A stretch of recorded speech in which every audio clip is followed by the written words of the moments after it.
Untuk menjadi seseorang yang baik, tidak hanya harus pintar, tidak hanya kaya, tidak hanya mampu untuk melakukan sesuatu, tapi semuanya itu harus diimbangi dengan akhlak yang mulia. Karena itulah yang dicontohkan oleh Nabi kita, Nabi Muhammad SAW.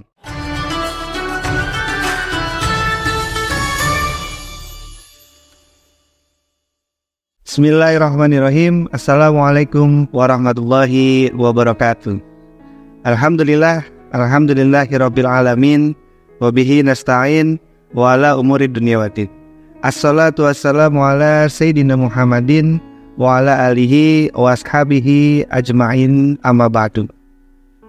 Yang terhormat kepada Bapak dan Ibu Guru Yayasan Lembaga Islam Tiara Aksara dan seluruh siswa-siswi Yayasan Lembaga Islam Tiara Aksara beserta seluruh para pemirsa pada kesempatan kali ini. Pertama-tama marilah kita panjatkan puja dan puji syukur atas kehadirat Allah Subhanahu wa Ta'ala, karena pada hari ini kita masih diberikan kesempatan untuk merasakan kenikmatan yang Allah berikan kepada kita. Lalu salawat dan salam kepada baginda Nabi besar Muhammad SAW. Para pemirsa dan juga siswa-siswi Yayasan Lembaga Islam Tiara Aksara, bulan ini kita sudah masuk ke bulan Rabiul Awal, di mana ada sebuah peristiwa yang luar biasa. Kita tahu bahwasanya ada makhluk yang mulia yang lahir ke dunia ini untuk memberikan manfaat bagi umat manusia, bahkan untuk seluruh alam semesta. Pada tanggal 12 Rabiul Awal tahun 750 Masehi telah lahir ke dunia seorang nabi yang bernama Muhammad bin Abdullah. Telah lahir ke dunia manusia yang sangat suci, manusia yang sangat sempurna, yaitu pada hari Senin tanggal 12 Rabiul Awal tahun 750 Masehi. Anak-anakku semuanya, beliau lahir ke dunia ini untuk membawa hikmah, membawa keberkahan kepada kita selaku umatnya dan juga kepada seluruh alam semesta yang ada. Anak-anakku semuanya, para pemirsa dan juga siswa-siswi Yayasan Lembaga Islam Tiara Aksara, dari zaman jahiliyah lalu kita berada di zaman sekarang, kita ketahui bahwasanya untuk menjadi seseorang yang baik tidak hanya harus pintar, tidak hanya kaya, tidak hanya mampu untuk melakukan sesuatu, tapi semuanya itu harus diimbangi dengan akhlak yang mulia. Karena itulah yang dicontohkan oleh Nabi kita, Nabi Muhammad SAW. Lalu pada kesempatan kali ini, pada bulan yang mulia ini, kita akan kedatangan atau kita akan menyambut hari kelahiran Nabi Muhammad SAW. Lantas sebagai umatnya, kita wajib untuk mengambil hikmah dari kelahirannya Nabi Muhammad SAW. Di antara berbagai macam, di antara berbagai banyak hikmah yang ada ketika Nabi Muhammad lahir, ada beberapa hal yang akan kita bahas pada kesempatan kali ini. Nah, di antara hikmah yang banyak itu, salah satunya adalah mendorong kita sebagai umatnya untuk terus bersalawat kepada baginda Nabi besar Muhammad SAW. Innallaha wa malaikatahu yusholluna 'alan nabi ya ayyuhalladzina amanu shollu 'alaihi wasallimu taslima.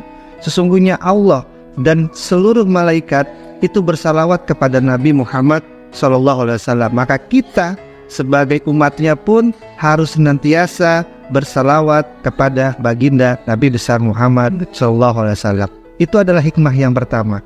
Lalu hikmah yang kedua adalah ungkapan rasa syukur kita atas kehadiran atau atas kelahiran Nabi Muhammad SAW.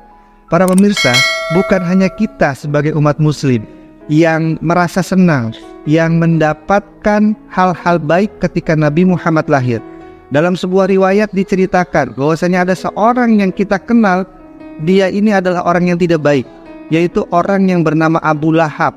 Abu Lahab ini mendapatkan kebaikan ketika Abu Lahab mendengar bahwa Nabi Muhammad dilahirkan, lalu dia mendengar berita itu dan Abu Lahab merasa senang atas kelahirannya Nabi Muhammad. Dari kisah ini bahwasanya Abu Lahab mendapat keringanan siksaan setiap hari Senin karena Abu Lahab merasa senang Nabi Muhammad telah lahir ke dunia pada hari itu.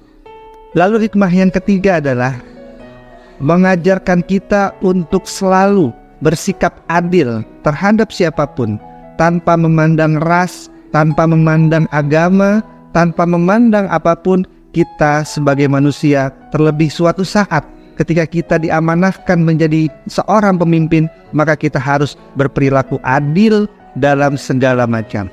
Dan hikmah yang terakhir adalah kita harus senantiasa terus memperjuangkan apa yang telah diamanahkan oleh Nabi, apa yang telah diajarkan oleh Nabi, dan juga apa yang telah Nabi perintahkan kepada kita, sehingga kita bisa menjadi umat yang kuat, kita bisa menjadi umat yang bersyukur, dan kita bisa menjadi umat-umat yang nanti kelak akan bersama Nabi Muhammad di hari akhir. Demikianlah anak-anakku semuanya dan para pemirsa, hikmah dari kelahiran Nabi Muhammad SAW.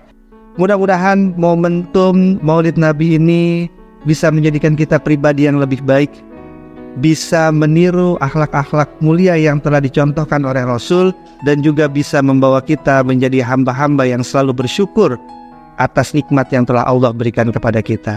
Sekali lagi kami ucapkan selamat memperingati Hari Maulid Nabi 1446 Hijriah.